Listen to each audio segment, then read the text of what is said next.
Hello বন্ধুরা, যারা প্রথমবার ট্রিটমেন্ট করাতে সিএমসি ভেলোরে যাচ্ছেন, তাদের ভেলোর পৌঁছানোর পর প্রথম কাজই হলো পেশেন্ট আইডি কার্ড সংগ্রহ করে নেওয়া।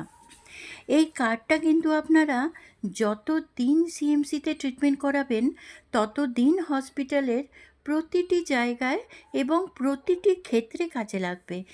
গেট দিয়ে ঢোকার সময়, ডক্টর দেখানোর সময়, বিভিন্ন টেস্ট করার সময়, বিল পেমেন্ট করার সময়, রিপোর্ট নেবার সময়, এমনকি হুইল চেয়ার যদি প্রয়োজন হয় সেটা নেবার সময়ও এটা লাগবে।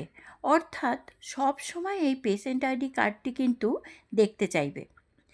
যদি আপনি আগের থেকে ভেলোরে অনলাইন রেজিস্ট্রেশন করিয়ে আসেন, তাহলে সিএমসি মেন ক্যাম্পাসের আইএসসিসি বিল্ডিং, যেটা সিলভার গেট থেকে আপনি ডান হাতে ওপিডি বিল্ডিংটা রেখে যদি সোজা হেঁটে যান, তারপরে ওপিডি বিল্ডিং শেষ হতেই ডান দিকে ঘুরে যাবেন।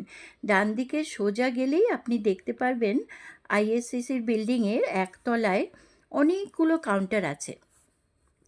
এখানে এসে নির্দিষ্ট কাউন্টারে থেকে বিনামূল্যে পেশেন্ট আইডি কার্ডটি সংগ্রহ করতে পারবেন। সাথে কেবল আধার কার্ডটা রাখবেন। পেশেন্ট আইডি কার্ড বানানোর ক্ষেত্রে কিন্তু এটা লাগবে। মনে রাখবেন, সিএমসি এসে সর্বপ্রথম কাজ আপনাদের পেশেন্ট আইডি কার্ডটা সংগ্রহ করা। এই কার্ডটি হারিয়ে গেলে আবার নতুন করে বানানোর জন্য কিন্তু আপনাদের 100 টাকা লাগবে। আবার সেই আপনাদের আচ্ছা, আরেকটা কথা বলে রাখি, এই কার্ডটা কিন্তু